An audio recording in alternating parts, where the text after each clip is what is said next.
ಈ ದಿನದ ಪಂಚಾಂಗದ ವಿಶೇಷತೆ ಜೊತೆಗೆ ನರಸಿಂಹ ಪ್ರಾರ್ಥನೆಯ ಮಹತ್ವವನ್ನು ತಿಳಿಸಿಕೊಟ್ರಿ ಶಾಸ್ತ್ರಿಗಳೇ. ಮುಂದೆ ಸಂದೇಶಗಳತ್ತ ಗಮನ ಹರಿಸೋಣ.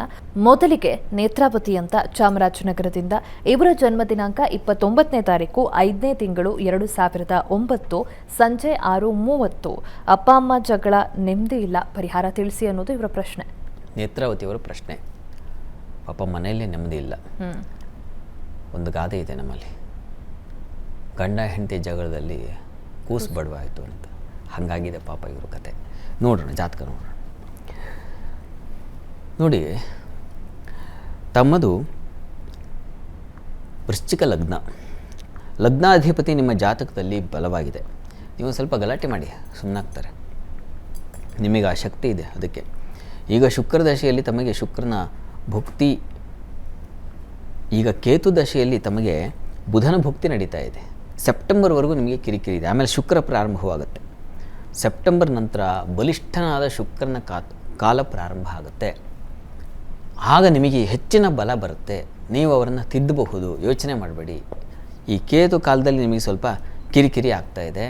ಅದು ಅವರ ನಡುವೆಯೂ ಸ್ವಲ್ಪ ಮನಸ್ತಾಪಗಳು ಬಂದುಬಿಡುತ್ತೆ. ಯಾಕಂದರೆ ಚಂದ್ರ ಕೇತು ಒಟ್ಟಾಗಿದ್ದಾರೆ ಭಾಗ್ಯಸ್ಥಾನದಲ್ಲಿ. ಹೀಗಾಗಿ ಸ್ವಲ್ಪ ತೊಡಕಾಗ್ತಾ ಇದೆ.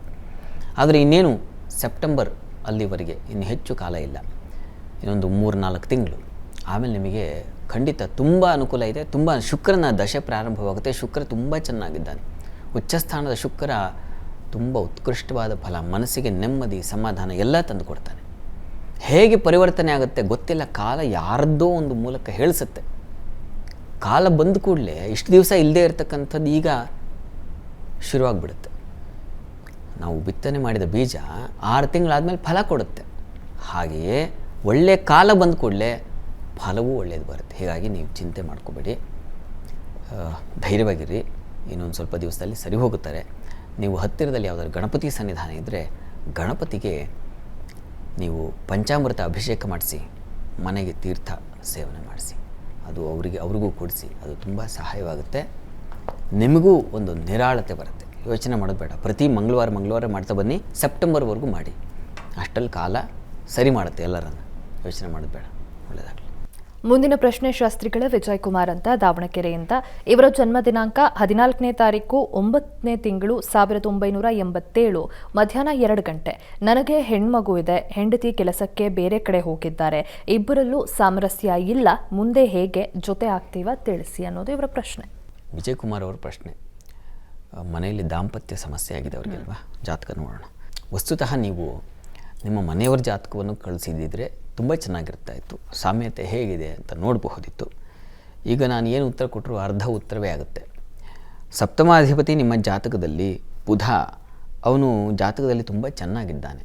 ಹೀಗಾಗಿ ಇದು ಏನು ಇಬ್ಬಾಗವಾಗಿಬಿಡುತ್ತೆ, ಕಳೆದು ಹೋಗುತ್ತೆ ಅಂತ ನಿಮ್ಮ ಜಾತಕ ನೋಡಿ ಹೇಳಲಾರೆ ನಾನು. ಯಾಕೆಂದರೆ ಆ ಒಂದು ಲಕ್ಷಣ ಇಲ್ಲ. ಪ್ರಸ್ತುತ ನಿಮಗೆ ಕಾಲ ಗುರುದಶೆಯಲ್ಲಿ ಶುಕ್ರನ ಒಂದು ಕಾಲ ನಡೀತಾ ಇದೆ. ಜಾತಕದಲ್ಲಿ ಶುಕ್ರ ನೀಚನಾಗಿದ್ದಾನೆ.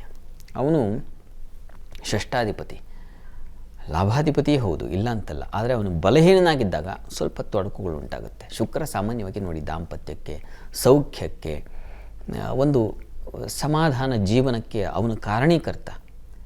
ಹೀಗಾಗಿ ಅವನ ಒಂದು ಬಲಹೀನತೆ, ಆ ಬಲಹೀನನಾದ ಶುಕ್ರನ ಕಾಲ ಟೈಮ್, ಇದು ನಿಮಗೆ ತೊಡಕುಂಟು ಮಾಡ್ತಾ ಇದೆ. ಹೀಗಾಗಿ ಸ್ವಲ್ಪ ಈ ಕಾಲ ದಾಟಬೇಕು ನಿಮಗೆ. ಇದು ಎಲ್ಲಿವರೆಗೂ ಇದೆಯಪ್ಪ ಅಂತಂದರೆ 2025 ಆಗಸ್ಟ್ವರೆಗೆ ಇದೆ. ಆಮೇಲೆ ತುಂಬ ಚೆನ್ನಾಗಿದೆ, ಅನುಕೂಲ ಆಗುತ್ತೆ. ಅಲ್ಲಿವರೆಗೆ ಸ್ವಲ್ಪ ಸಮಾಧಾನ ಬೇಕು ನಿಮಗೆ. ಈ ಶುಕ್ರನ ಅಂದರೆ ಈ ತೊಡಕಿನ ಕಾಲದಲ್ಲಿ ಶುಕ್ರನಿಗೆ ಮಹಾಲಕ್ಷ್ಮಿ ಪ್ರಾರ್ಥನೆಯನ್ನು ಹೇಳುತ್ತೆ. ಹೀಗಾಗಿ ನೀವು ಲಕ್ಷ್ಮೀನಾರಾಯಣರು ನೋಡಿ, ನಾನು ಸಾಮಾನ್ಯವಾಗಿ ರಾಶಿ ಫಲದಲ್ಲಿ ಹೇಳ್ತಾ ಇರ್ತೀನಿ, ಲಕ್ಷ್ಮೀನಾರಾಯಣ ಪ್ರಾರ್ಥನೆ ಮಾಡಿ. ಅದು ಸರಳವಾಗಲ್ಲ, ಅದು ಬಹಳ ವಿಶೇಷವಾದದ್ದು. ಅದನ್ನು ಹಾಗೆ ತೀವ್ರವಾಗಿ ಭಕ್ತಿಯಿಂದ ಹೇಳ್ಕೊಳ್ಬೇಕು. ಲಕ್ಷ್ಮೀನಾರಾಯಣರ ಹೃದಯ ಪಾರಾಯಣ ನೀವು ಮಾಡಿ, ಅದು ತುಂಬ ಸಹಾಯವಾಗುತ್ತೆ. ಯೋಚನೆ ಮಾಡಬೇಡಿ. ಒಳ್ಳೆಯದಾಗಲಿ. ಮುಂದಿನ ಪ್ರಶ್ನೆ ಶಾಸ್ತ್ರಿಗಳೇ. ರವಿಶಂಕರ್ ಅಂತ ಬೆಂಗಳೂರಿಂದ. ಇವರ ಜನ್ಮ ದಿನಾಂಕ 19ನೇ ತಾರೀಕು 6ನೇ ತಿಂಗಳು 1966 ಬೆಳಗ್ಗೆ 9:40. ಪ್ರಗತಿ ಮತ್ತು ಖುಷಿ ಯಾವಾಗ ಸಿಗತ್ತೆ ತಿಳಿಸಿ ಅನ್ನೋದು ಇವರ ಪ್ರಶ್ನೆ. ರವಿಶಂಕರ್ ಅವರ ಪ್ರಶ್ನೆ.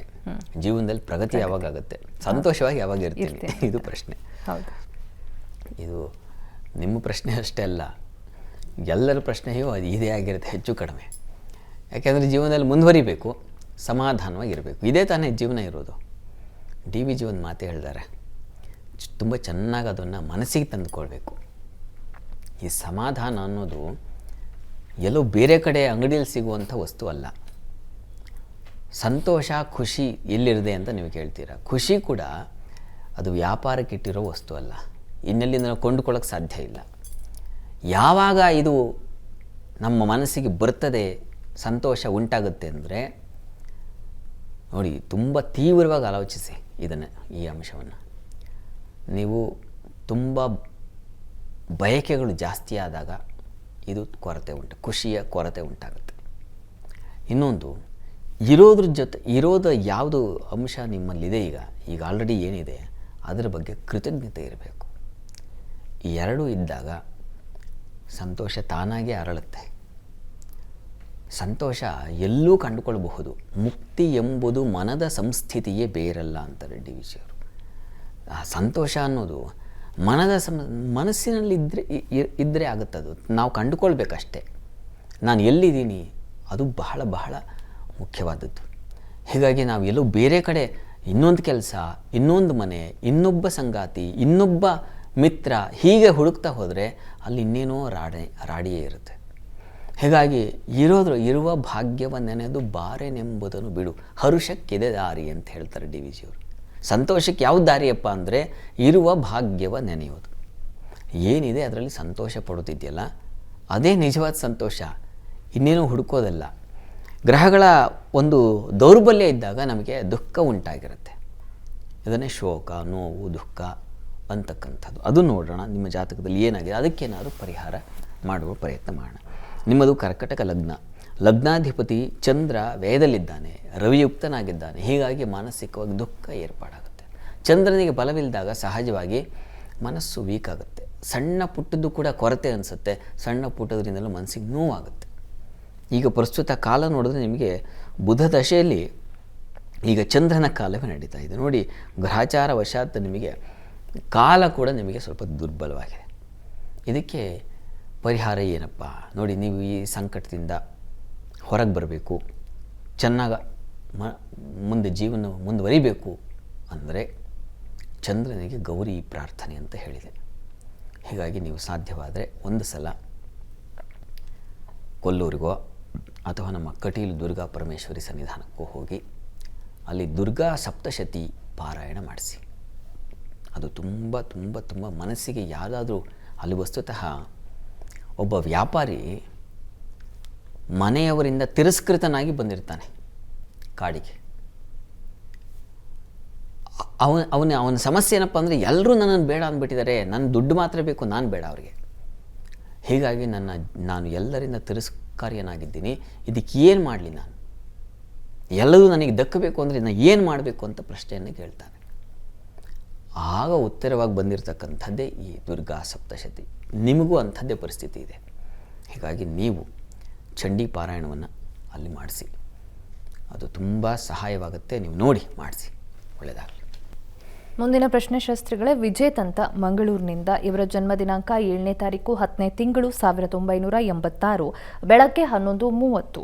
ನಾನು ಎಣ್ಣೆ ಮಷೀನ್ ಅಂಗಡಿ ನಡೆಸುತ್ತಿದ್ದೇನೆ, ಭೂಮಿ ಖರೀದಿಸಲು ಆಗತ್ತಾ ತಿಳಿಸಿ ಅನ್ನೋದು ಇವರ ಪ್ರಶ್ನೆ. ವಿಜೇತ್ ಅವರ ಪ್ರಶ್ನೆ, ಭೂಮಿ ಖರೀದಿ ಸಾಧ್ಯವಾಗುತ್ತಾ ಅಂತ ಕೇಳಿದಾರಲ್ವಾ? ಅವ್ರು ನೋಡೋಣ, ಜಾತಕವನ್ನು ಪರಿಶೀಲಿಸೋಣ. ನೋಡಿ, ತಮ್ಮದು ಧನುರ್ಲಗ್ನ. ಲಗ್ನದಿಂದ ವಸ್ತುತಃ ಯಾವಾಗ ನಮಗೆ ಭೂಲಾಭ? ಶಾಸ್ತ್ರಗಳು ಹೇಳುತ್ತೆ 4ನೇ ಮನೆಯ ಅಧಿಪತಿ, ಚತುರ್ಥಾಧಿಪತಿಯ ಅನುಗ್ರಹ ಚೆನ್ನಾಗಿದ್ದರೆ, ಅವನು ಬಲಿಷ್ಠನಾಗಿದ್ದರೆ, ಅವನ ಕಾಲ ಇದ್ದಾಗ ಅನುಕೂಲ ಆಗುತ್ತೆ ಅಂತ. ಹೀಗಾಗಿ ನಿಮ್ಮ ಜಾತಕದಲ್ಲಿ ಚತುರ್ಥಾಧಿಪತಿ ಲಗ್ನಾಧಿಪತಿ ಒಬ್ಬನೇ ಗುರು ತೃತೀಯದಲ್ಲಿದ್ದಾನೆ, ಒಳ್ಳೆಯದು. ಅವನ ದೃಷ್ಟಿ ಶುಕ್ರನಿಗಿದೆ.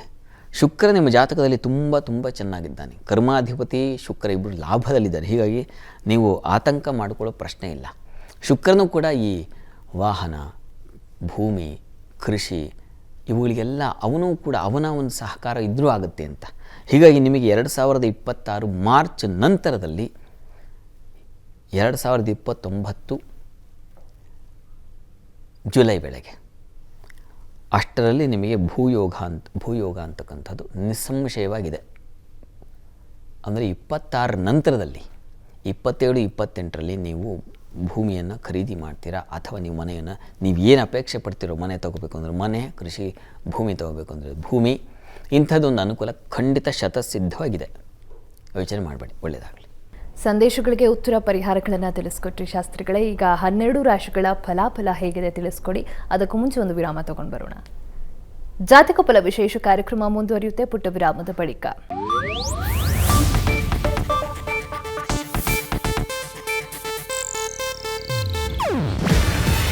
ಇದು ಏಷ್ಯಾನೆಟ್ ನ್ಯೂಸ್ ನೆಟ್ವರ್ಕ್ ಪ್ರಸ್ತುತಿ. ನೀವು ನೋಡ್ತಿದ್ದೀರಾ ಏಷ್ಯಾನೆಟ್ ಸುವರ್ಣ ನ್ಯೂಸ್.